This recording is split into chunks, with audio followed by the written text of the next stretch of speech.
What is up, my friends, and welcome to an off-season edition of the USFL Weekend Review. I'm your host, Mark Perry, editor of USFL News Hub, your all-football media guru. On this week's show, Ray Horton is your new head coach of the Pittsburgh Maulers. That was kind of some big news. USFL Players Association ratifies the CBA. Brian Woods is out, and so much more. I appreciate you guys stopping by for this monthly segment of the USFL Weekend Review. If you want to be part of the show, it's simple. Email podcast@usflnewshub.com with your thoughts recorded MP3 or video on your phone. We'll play it on next month's show, or leave a voicemail, 888-430-7692, extension 5. Also, leave us a review on Apple Podcasts, Stitcher, Audible, Player FM, Apple Podcasts, Spotify. Leave us a review. We appreciate that. And if you leave us a review, we'll read it on the program. So the USFL timeline. We don't know when training camp is quite going to start. There's dates to starting to be pushed out there, but April 15th, 2023, the USFL season begins. We are, as of this recording, on 1/19/2023. We are 87 days until USFL kickoff. Now, we'll start going full-time sometime in the May time period. All right? March, I'm sorry. Sometime in March, we'll start going once a week in March, about 30 days or so before the kickoff.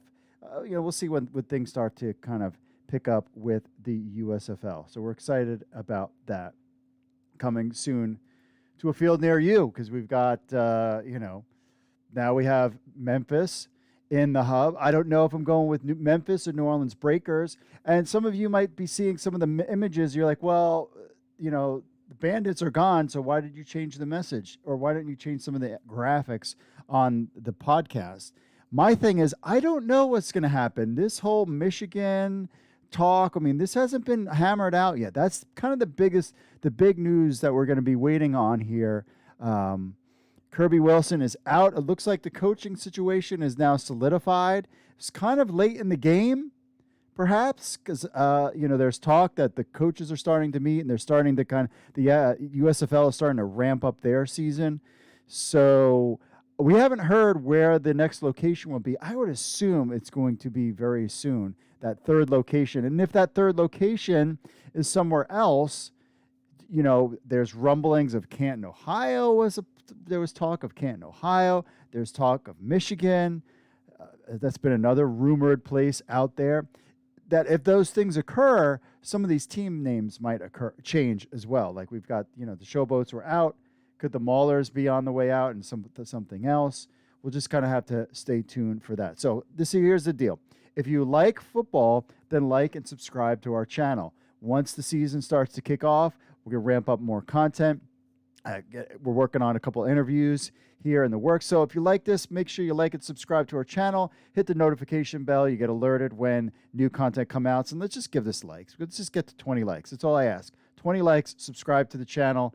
It'll be a lot of fun. Trust me, especially as we get towards the season. We have fantasy football. We'll be talking about USFL fantasy football on News Hub Fantasy. We already completed our first season last go round, so we'll have fantasy football. We'll talk DFS. We'll talk gambling. We'll talk all sorts of fun stuff as we get through the USFL season. Lots of things to get to. Lots of player movement.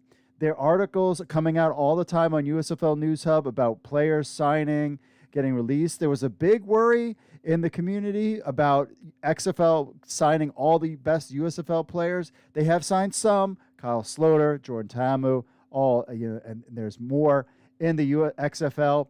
But the USFL, there was a lot of guys that were drafted in the XFL draft that have decided to play in the USFL instead.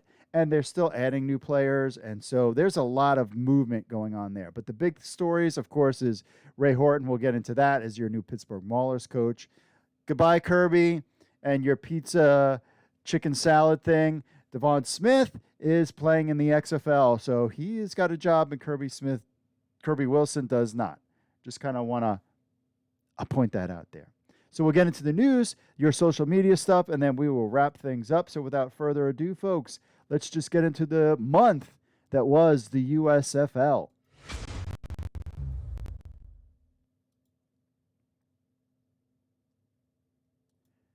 Ray Horton is your new head coach of the Pittsburgh Maulers. So the Pittsburgh Maulers made their long-awaited coaching change. Some of it figured it was happening, but then, so I was a little surprised. I'm going to be honest, I was a little surprised. After a one-win season, Pittsburgh brings in another former Steeler assistant to take charge of the Maulers program. Ray Horton is a two-time Super Bowl champion, coaching defensive backs for the organization from 2004 to 2010.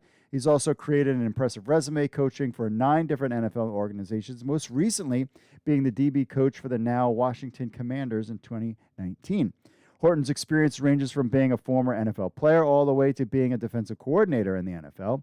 This will be his first head coaching gig in his career. See how he rights the ship after his predecessor, Kirby Wilson, managed to lead his Maulers squad to a league-worst 1-9 record. Their inaugural season, of course, was full of controversy after Wilson cut a player due to his handling of a lunch order to the USFL staff.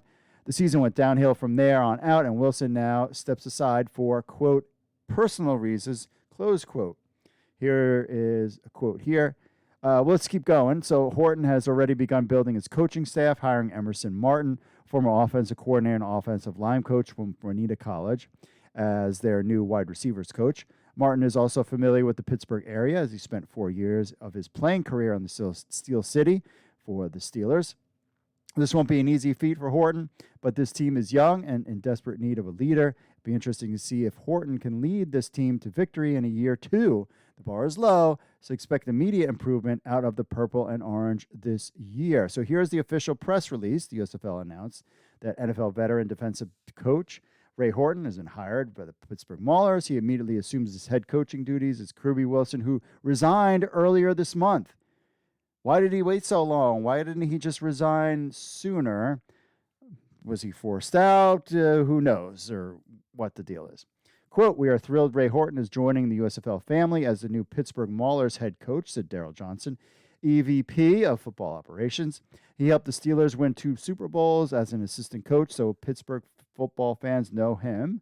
He also won a Super Bowl as a player and my teammate on the 92 Dallas Cowboys. Didn't know that. Ray is a great leader and even better person. I'm excited to be teammates with him once again. Very cool. Horton, 62, gets his first opportunity as a professional football head coach. Leading the Pittsburgh franchise also is a family affair, as his son, Jaron Horton, will remain as the defensive coordinator for the Maulers during the upcoming USFL Season 2. So Jaron is on the staff as well. Again, if there was any chance that they were going to change the franchise name, they probably would have done it by now. So it looks like Pittsburgh Maulers is staying as is.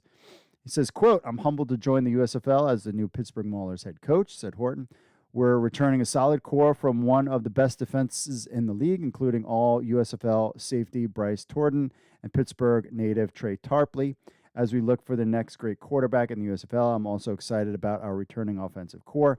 We will stay focused on delivering a USFL championship to the Pittsburgh Maulers fans.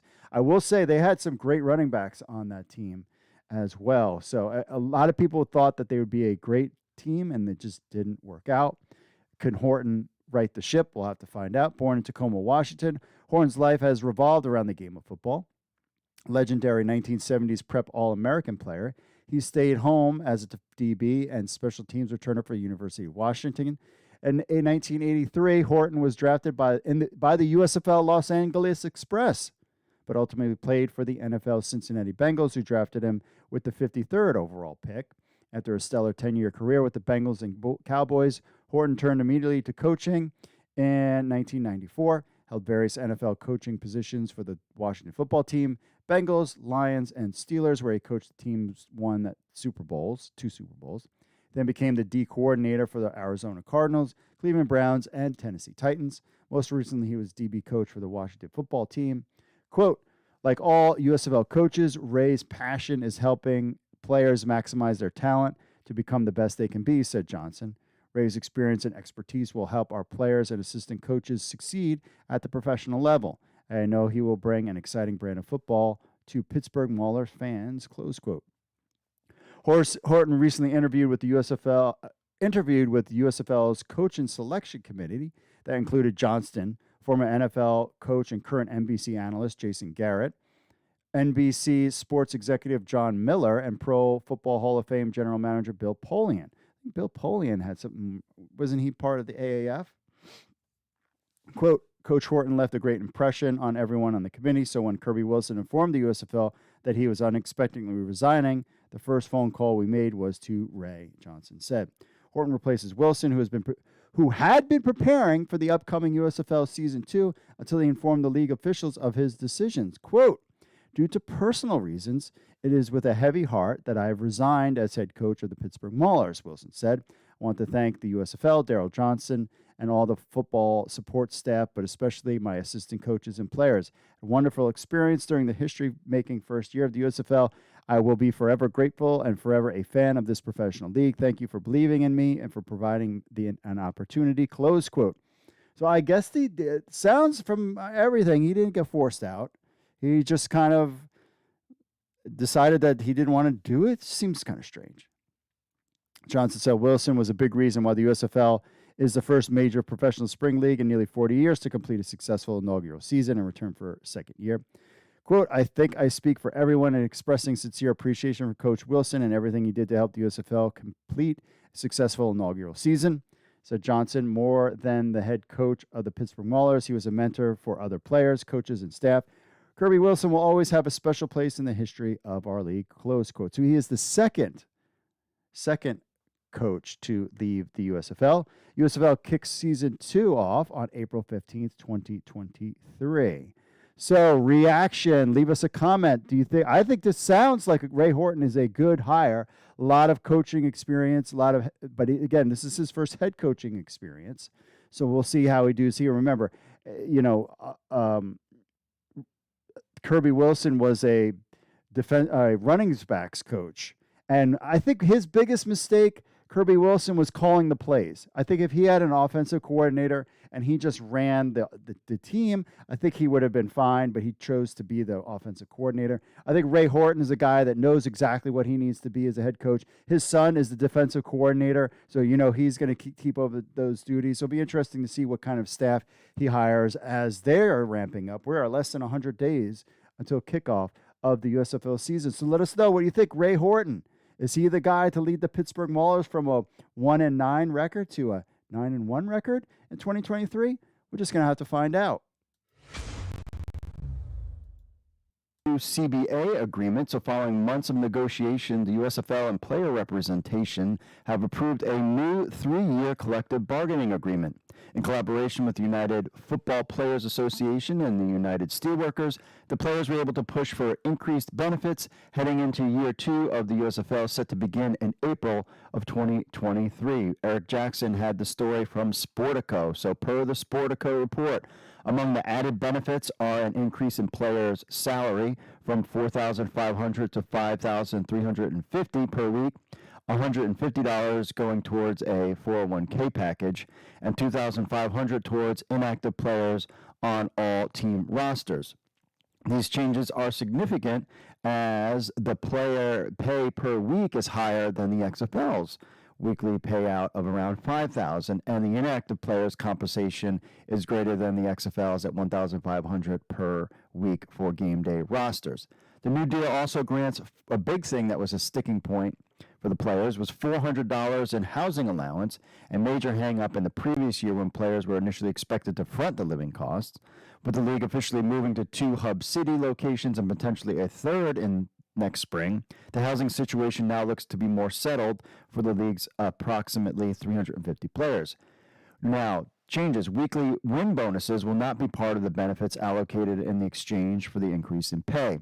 Incentives such as preseason bonuses will also not be part of the package. The XFL is set to retain both of these perks as part of their contractual agreement. The USFL released this statement to media and Twitter on Thursday afternoon. Says, quote, the USFL and United Steelworkers, who represent the USFL players, are pleased to announce a tentative bargaining agreement for the USFL Season 2 and beyond. The deal reflects a mutual beneficial working relationship between the league and players that reinforces our collective goal of making the USFL the most player-friendly professional spring football league. The deal is still pending official ratification that's supposed to take place in early January. what we've seen so far, once this agreement has taken place, we've seen some guys drafted from the XFL jump back to the USFL, other guys, newly players that were signed to the USFL. So this really makes it an interesting spring football wars going into 2023, is now that the play is kind of similar, and the big sticking point was the housing. The USFL has kind of fixed that. The question is which league players would want to play from. It's great for both leagues, and it's great for players. Let's say this. It's great for players. However, is this sustainable for both leagues over the next 5 years? That's something that we'll just have to wait and see.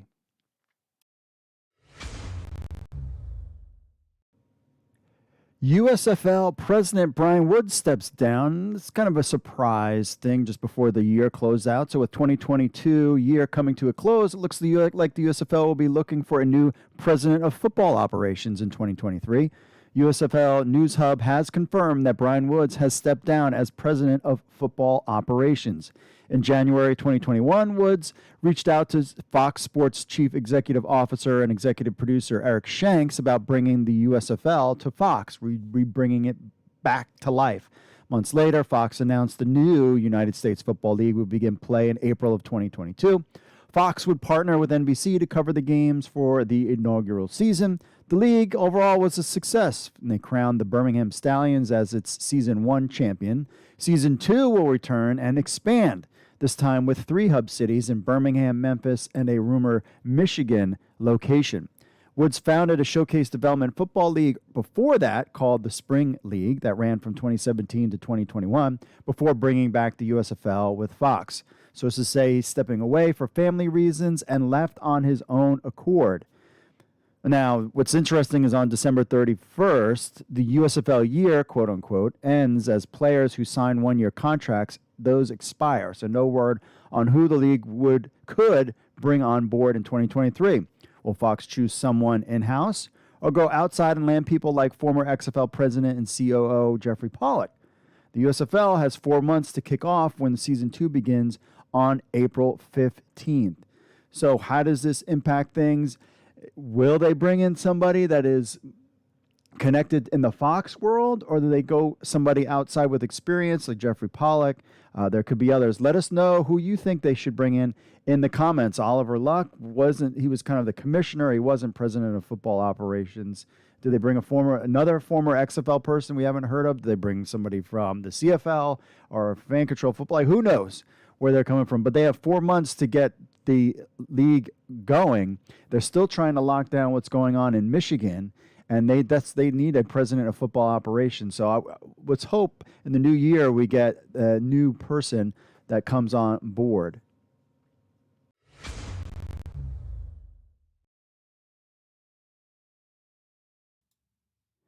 Congratulations! USFL 2022 MVP Cavante Turpin is voted to the NFC Pro Bowl. Mike Mitchell breaks his crazy journey to the NFL. USFL MVP wide receiver kick returner Cavante Turpin, why didn't he play at wide receiver? That's beyond me. Is headed to the NFC Pro Bowl as the number 1 vote getter returner on special teams. Turpin has had an amazing 2022, taking the USFL by storm when the New Jersey Generals and becoming a star for the Dallas Cowboys. With the boys, Turpin had 713 all-purpose yards on the season, had an outside chance of surpassing a 1,000-yard threshold, hasn't scored a touchdown yet during the regular season. He did score 2 return touchdowns in the preseason.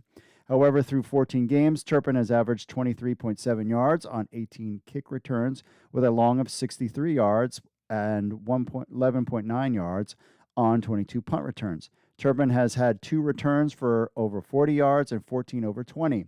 As the season progressed, several opposing teams have kicked the ball away from Cavante out of fear of him breaking the big one. Perhaps that's why Turpin is the leading vote getter in the NFC from not only fans and fellow players, but coaches as well. Cavante Turpin's redemption ride from the USFL to the NFL. So Turpin, a 25-year-old product from TCU, was a force both at receiver and kick returner for the New Jersey Generals.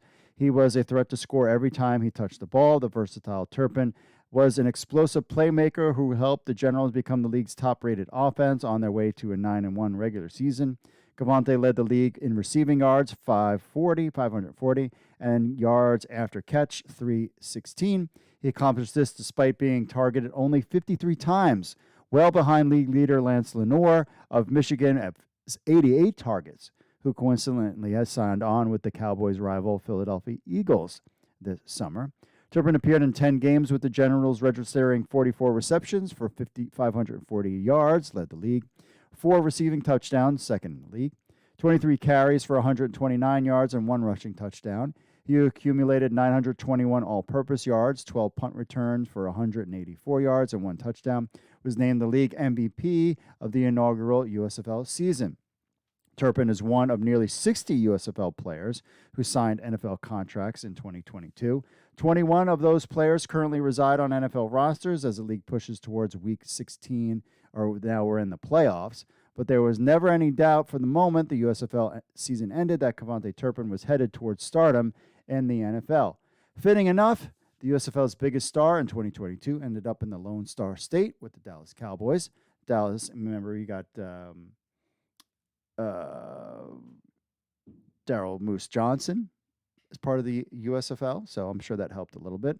Dallas signed Turpin to an unprecedented 3-year contract, a testament to their belief in the player who was fighting for his professional life only a few short years ago. Cavante Turpin was a dynamic and record-second playmaker in college at TCU, but off-the-field issues, where he was arrested twice and pled guilty to domestic violence charges, ended up with him being kicked out of school. Undrafted and unsigned out of college by NFL teams in 2019, with red flags attached to him due to his off-the-field troubles, Turpin was left with nowhere to play for nearly 2 years. In 2021, he ended up playing and starring for half a season in the European League of Football with the Sea Lions in the Spring League, a precursor to the USFL in 2022. Alternative pro leagues like the USFL afforded players the opportunity to begin or continue their pro careers. The USFL gave Cavante Turpin a second chance, and it's led to his first chance in the NFL. He had said this back in July: "Thank you, USFL, for giving me this opportunity to play the game I love. I went through hell just to get here, but I'm thankful for the USFL Generals on taking a chance on me, and it ended up being the best experience of my life. Once again, thank you." And that was nice of him. So, Cavante Turpin, congratulations, the biggest star to come out of the USFL so far, and I'm sure we could have more in the future. So what exactly is this future contracts, and what does it mean to USFL players? Our own Pat Ruffino kind of broke this down for us. So as the NFL season is completed, hundreds of NFL practice squad players are now finding themselves in a bit of a flux going forward now that their teams are on currently out of the playoff hunt. Now, while many have been offered solidified contracts, quote unquote, with other NFL teams, many will be offered the more mysterious futures contract in hopes of extending their NFL career. So former Maulers Jeremiah Parms had signed a futures deal with the Patriots, for example. So what is a futures contract? Well, you'd think it's pretty simple explanation. A contract for the future. Well, duh. But it really means is that it allows teams to retain the rights of a specific player during the NFL offseason, essentially keeping them on the shelf until another shiny object comes along, and NFL teams would rather have another player versus the retained player they offered a contract to in January versus an available player in March. Some teams do this even while in the playoffs, while others start as soon as the season is over. The futures contract is technically the same as an active roster contract that follows the same rules regarding vet minimums, cap hits, signing bonuses, but does not come into effect until the league year, quote unquote, begins and counts against the team's 90-man camp roster. Again, here's another one. Victor Bolden and Hunter Thedford have signed future deals. Former Maulers Mitch Frabroni, long snapper who is active this season, has not, Pat pointed out. Why do teams use a futures deal and for who? So as stated, the future deal is a great way of securing fringe players while not offering an active roster contract. Players eligible for this are practice squad guys or unrestricted free agents. However, an unrestricted free agent is able to get signed by other teams, while most future contracts are worth the vet minimum. However, future contracts can exceed that based on team needs with bonuses, etc. Players like Isaiah Brown and Isaiah Zuber have been signed by the Raiders via futures deal. Alston Walters has also been signed, but he was an XFL player. At the end of the USFL season, saw 24 of their players on NFL practice squads or active rosters after Week 18, with several players still, quote-unquote, active due to their teams being in the playoff. 17 of those players ended the season on the practice squad, while Alex Akinbidudu, DeMarcus Gates, who I have as NFT, Tucker Addington, Tay Hayes, Keontae Turpin, Chris Odom, who was on IR, Micaiah Abernathy, all ending the season on their team's active roster or injured reserve. Currently, 10 USFL players have been signed to future deals, with one USFL player still on the practice squad, Dominique Davis, whose team is still in the playoffs. Currently, Lance Lenore, Case Cookus, Brock Miller, Mitch Fabriani, Remiz Ahmed, Taylor Bertolet as practice squad injured reserve remain unsigned and are true free agents. So guys on this list, Victor Bolden, Isaiah Zuber, Jeremiah Parhams, Carlo Kemp, Ike Brown signed futures deals. Not really. Dominic Davis, his team is still in the playoffs with the Bengals. Tino Ellis signed future deals. Lance Lenore with the Panthers. He was with the Eagles and Rams. Not sure about him. Keontae Turpin has that 3-year deal with the Cowboys. Darren Paolo, offensive lineman from the Bandits, signed a futures deal with the Lions. Alex Akinbidu from the Commanders, unrestricted free agent. Maurice Alexander, wide receiver from the Stars, he signed a futures deal with the Lions. Tay Hayes, a cornerback, as active roster, unrestricted free agent. Chris Odom, of course, is on injured reserve. DeMarcus Gates with the Bears is active roster, unrestricted free agent. TJ Carter, defensive line, he's on the Rams, signed a futures deal. Micaiah Abernathy, active roster with the Falcons. Ramirez Ahmed, a kicker on the Packers, don't know about him. Taylor Burlett, another kicker on the Chargers, don't know about him. Tucker Addington, a long snapper, unrestricted for the Cowboys. Mitch Fabroni of the Broncos, don't know about him. Theo Hunter Thedford on the Broncos, signed a futures deal. Case Cookus and Brock Miller, unsure about those two guys with the Ram. Now, while Dominic Davis seems to be the prime candidate to return to the Bengals, as the team has already elevated him and has signed him to the active roster at one point during the season. The remaining 6 players and unrestricted free agents like Tucker Addison look for them to be signed once teams start free agent negotiations come March. Players who aren't picked up by NFL teams could return to the USFL, as if going off last season's schedule could start around the 3rd week in March or so. We're talking about in April, but with get starting practice basically in March. So what's next for the USFL alumni who are signed to the NFL future deals? Well, time will tell. As we've seen happen over the course of the NFL waiver wire, and futures contract doesn't really mean much. Many active USFL players have been signed to future deals only to be waived prior or after the draft. That's a big thing that they need to keep an eye on. As history shows, it appears that it will be a reality for many players, not just with USFL ties, but any background. As the NFL offseason moves forward, the USFL begins. It's not out of the question to see a couple of players come back to the league. Most recently, Rashard Davis and Derek Dillon both returned to the league after spending time with NFL teams and camps. The USFL has an extremely successful year one, not just on the field, but being utilized as an outlet for players to have a competitive venue to showcase their talent.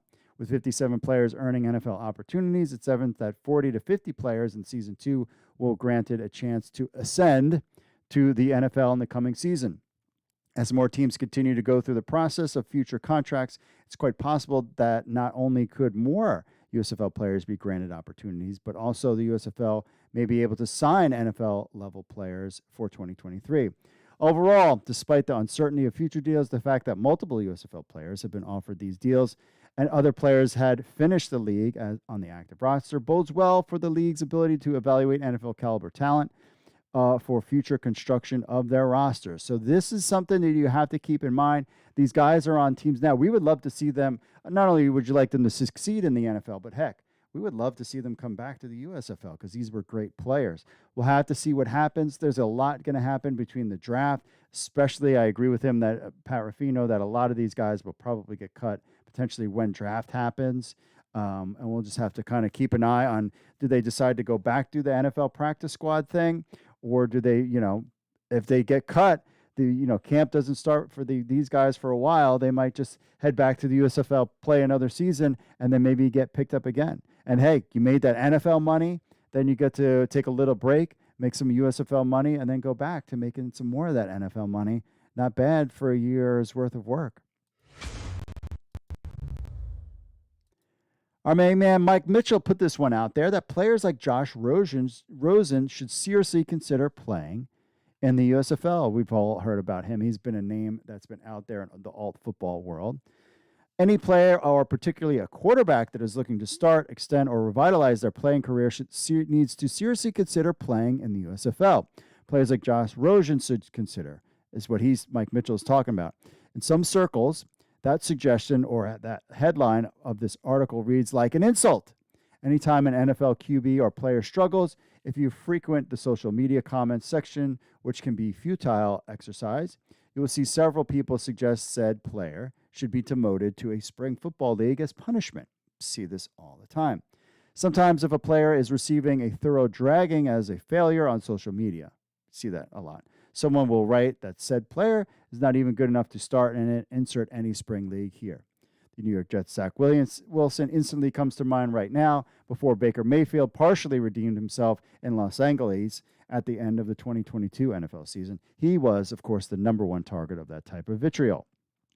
Mike Mitchell is here to debunk the notion that playing in a spring football pro league is a bad thing. It's quite the opposite, actually, especially as it pertains to quarterbacks. Playing in leagues like the USFL can be a blessing, and the very best thing that can happen to a player whose career is stuck at a crossroads. The success of the USFL and other leagues in this space should help negate the negative stigma normally attached to playing in a non-NFL entity. Recently, Alabama standout linebacker and former San Francisco 49ers first-round pick Reuben Foster took to social media, asked if he should give up on his NFL dreams after his futile attempts to find a way back to league, or give the USFL a shot. It is strictly about the money in the USFL compared to the biggest pro football league in the planet, then I would say go ahead and pass. But if Foster or any player like him truly wants to keep playing pro football, then the answer to the question is a resounding yes. Why the USFL is a perfect fit for Josh Rosen and others? Mike Mitchell has seen the positive results for decades on quarterbacks who played on non-NFL leagues and revitalized their careers. In NFL Europe, it was cast-offs for guys like, Kurt Warner, John Kitna, Brad Johnson, and Jake Delhomme, who all experienced rebirths. Tommy Maddox was a first-round flop. The failed heir to John Elway's throne in Denver, he was cast aside before he won an XFL championship, then comeback player of the year in the NFL before leading the Pittsburgh Steelers to the playoffs. What all the mentioned players above got in leagues not named the NFL was invaluable playing time and reps that helped them grow as players. Without it, they would never be able to become better quarterbacks. It's simple as that. It all depends on what level you measure success. Not everyone ends up with the perfect Hollywood ending of Kurt Warner or the one Geno Smith currently is having in the 2023, who was one step away from playing spring ball in 2020. That's a story for another time and space. But simply extending a playing career by shining when given an opportunity to play is a victory in the pocketbook and the pride category. Recent times, the AAF in 2019, the XFL in 2020 have seen their league quarterbacks return to the NFL and significantly extend their playing careers. Players like Josh Johnson, Taylor Heineke, John Wolford, Garrett Gilbert, Logan Woodside, and P.J. Walker have played multiple seasons in a row in the NFL since trying their hands at spring pro football. Gilbert and Wolford have started games in the NFL since their run in the 2019 AAF. The XFL 2020 trio of quarterbacks have started 33 games in the last 3 seasons, each with varying levels of success. Taylor Heineke's starring turn in the 2022 playoffs netted him a 2-year contract extension. He's started 25 games for Washington, sporting a 12-12-1 record. P.J. Walker has gone 4-3 in 7 starts, and John Johnson has thrown for over 300 yards with multiple scores in both of his extended playing outings. Once for the Jets coming off the bench against the Colts, and Johnson started for Baltimore against Cincy in a shootout in 2021. Geez, Baltimore really could have used Josh Johnson this season. With all due respect to many of names listed above, they don't quite carry the pedigree of someone like Josh Rosen. That doesn't mean that Rosen is a better quarterback than them, just that his ceiling was seen at a higher level based on his pro-applicable talents. It's all about redemption. Part of the appeal for some people who watch leagues like the USFL is the idea of redemption. We love redemption stories because not only do people root for young underdog players who the NFL has overlooked, but leagues like the USFL exist as a place where people can cheer on the discarded misfit toys who want to prove that they can still play. Label it what you want, an improbable comeback story or a major reclamation project. That's where Josh Rosen's career arc resides at the moment. In all reality, his NFL starting career is dead, and his career in the league is on life support. Yes, Josh Rosen was on 2 different NFL teams in 2022 and finished the year on the Minnesota Vikings practice squad. But the former first-round pick of the Arizona Cards is essentially a dead quarterback walking. It's only a matter of time before he completely washes out of the league. The odds are heavy against him rewriting history with a late career resurgence, especially if he accepts his current lot in life. The UCLA standout, who once upon a time was heralded by some as the best quarterback in the 2018 class that included Lamar Jackson, has become a fringe NFL player hanging on for dear life for weekly practice squad checks and an NFL pension. If Rosen's goal is to never lead a pro team or offense again, mission accomplished. He and his agent can hang on for another year or two to his current standing on NFL rosters as an afterthought, or Josh Rosen can do the right thing while he still can and change his career narrative by trying his hand with a league like the USFL. Rosen is still young. He's 25 and will be 26 on February 10th. Rosen can change his narrative from forging a new chapter in his playing career by proving himself all over again in the USFL as the leading man at quarterback. He would once again get an opportunity to play, something that is not in the cards for him since he was a Cardinal as a rookie. Now, Mike Mitchell says, I know that 64 different quarterbacks started in the NFL in 2022, so the idea would be that maybe heaven and earth can move with multiple injuries to one team's roster, and that someone like Rosen could get a shot to start another game someday, but that's not exactly an ideal spot or strategy for long-term success. What's the worst that could happen to Rosen if he chooses to play in the USFL? He could play awful in the USFL and never see another day of football again, fall by the wayside, as Johnny Manziel has, or more likely, a starring role in the USFL could lead him back to the same exact spot he's already inhabiting. Even still, if that were the inevitable outcome, Josh Rosen has nothing to lose by playing in the USFL and everything to gain. Because that, if he finally becomes the player he thought he was when he bragged about NFL teams making a mistake by bypassing on him 5 years ago, he can live up to boast only being a starting quarterback again, and that's only going to come in a league like the USFL. In recent times, USFL teams like the New Orleans Breakers have signed promising young rookie quarterbacks like Alabama A&M's Aquel Gass, Elon's Davis Cheek. The latter was most recently on the NFL practice squad of the Carolina Panthers. Signings like Cheek and Glass are great for the USFL, 2 small school quarterbacks who will have a chance to garner playing time on the pro level. But in order to move the needle in a significant way in 2023, the signing of someone like Josh Rosen by a USFL team would create headlines and help sway some mainstream football fans to sample and watch the league. The USFL did a respectable job in the ratings last year on Fox and NBC. For a new league, they stacked up well against other established sports entities, despite having to combat the negative stigma of other leagues who have failed in this space and having to overcome the poor atmosphere of poorly attended games, which didn't help the league's image to casual viewers in 2022. What also has to be considered is the fact that USFL lost some of their top quarterbacks from 2022. Brian Scott, Kyle Sloter, Jordan Ta'amu, Luis Perez, they're all in the XFL. The league could use a couple of new recognizable QBs that can draw in mainstream football fans better than those players did.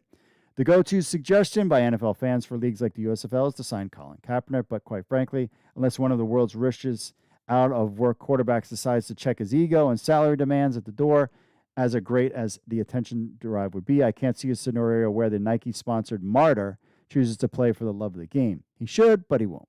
Kaepernick has been begging for a spot in the NFL, a league that has labeled as immoral for years. The USFL has raised their player salaries to respectable standards for season 2, thanks to the great deal orchestrated for the players by the United Steelworkers Union and UFPA. But it might not be enough to get certain types of NFL quarterbacks to choose USFL over potentially landing on an NFL offseason roster. Mitchell would suggest that the USFL bends its salary rules for specific quarterbacks such as Josh Rosen.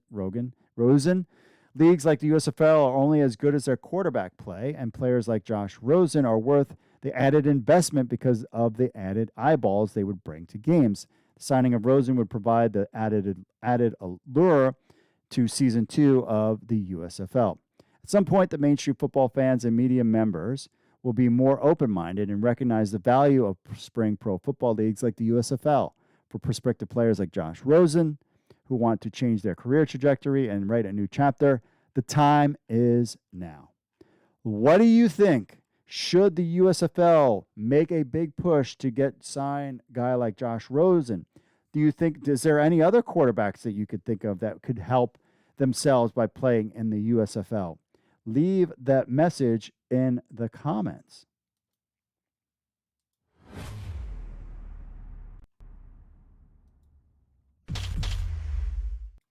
All right, my friends, we are back.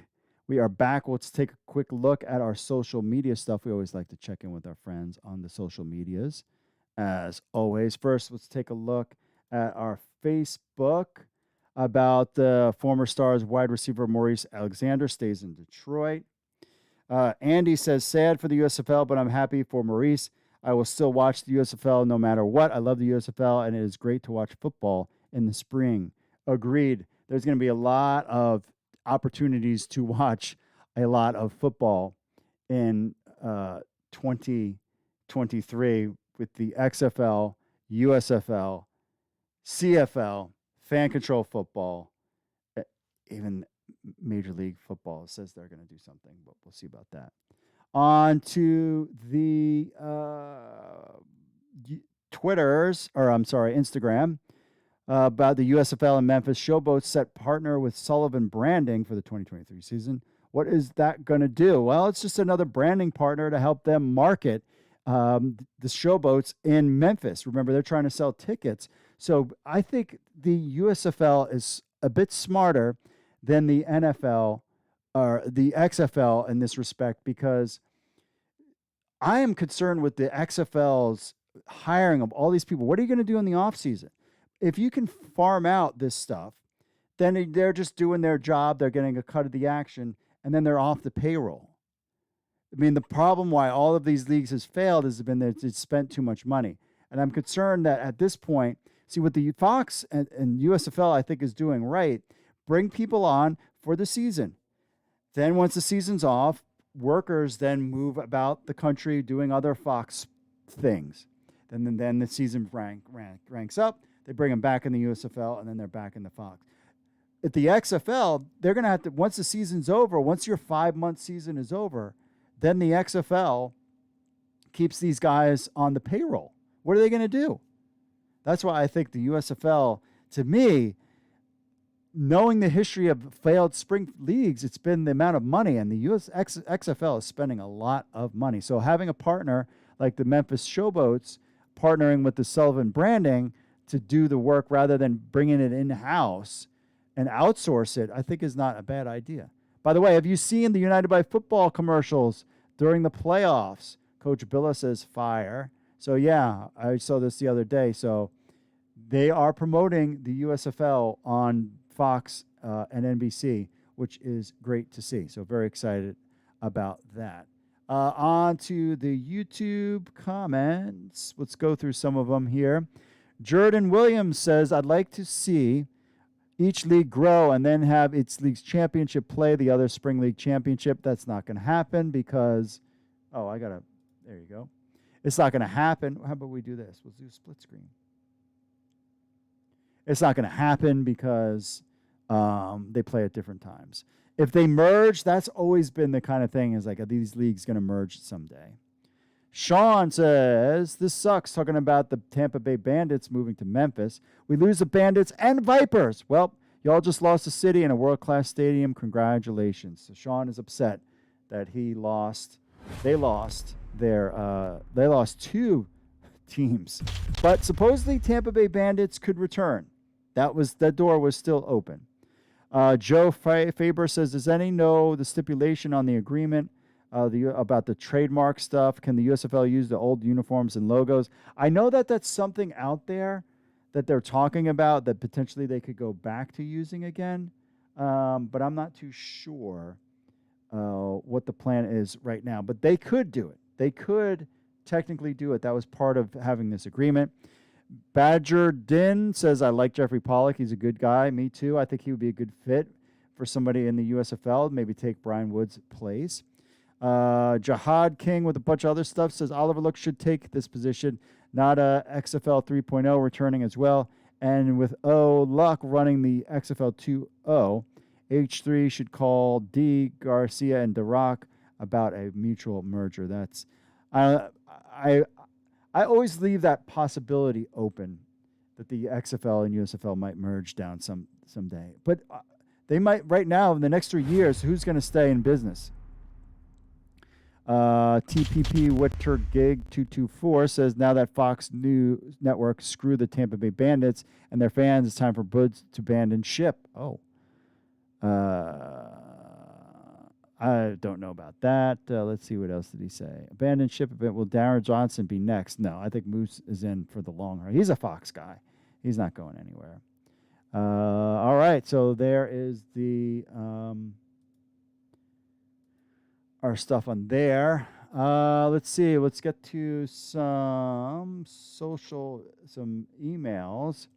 First up, Aaron says, I'm looking forward to the USFL competing with the XFL. We will see. We will see what happens when it comes to that. XFL is 30 days out. USFL is 87 days out. This is going to be a very interesting spring into summer. Will all USFL games be available in Canada next season? I have not heard anything about their television deal. Again, we're 87 days out. I expect first is the hub situation to be taken care of, and then I think we'll move on to some of these other things. And I don't know if it was in Canada last year. I am not. So I knew that TSN Plus is having the XFL games. So very well, TSN Plus could potentially do USFL games as well. I would love to see the data on that stuff. All right. Finally, all right, that's it for me. I just want to remind you guys, if you're interested, and two things. One, we have our alternative football, means any other league aside from the NFL and college football. You could sign up we're on Reddit. Just sign up for the alt football, and you can, there's a great Reddit community there. I wanted to point that out. And the other one is, where did it go? Oh, here it is.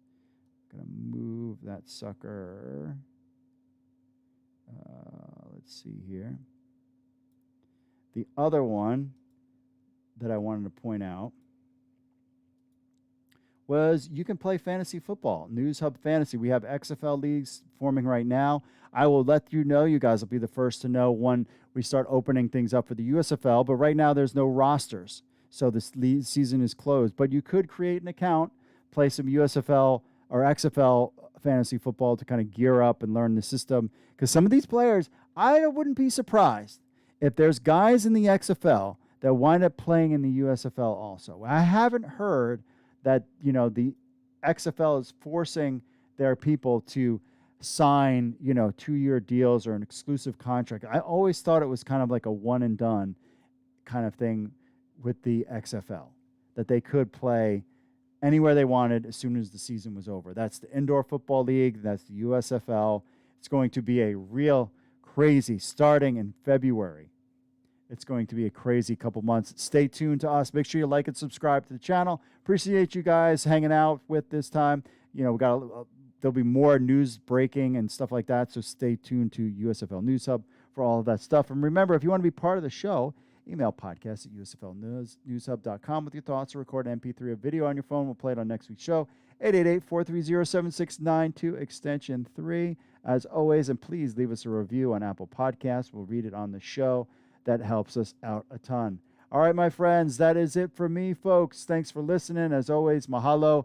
God bless to all you guys out there. We will check back in the month of February, and stay tuned to USFL News Hub for all your latest news, especially like and subscribe to this channel. We got to get this up to 20 likes. Spread the word about the USFL. We're seeing commercials. Fans are looking. Traffic goes up every time those commercials hit. People are interested in spring football, and we'll start to figure out what leagues they like, and it's going to be a crazy ride for the next 7 or 8 months. It's going to be crazy spring football, and we will cover it all for you on USFL News Hub. All right, my friends, that's it for me, folks. God bless, as always, and I will see you all later.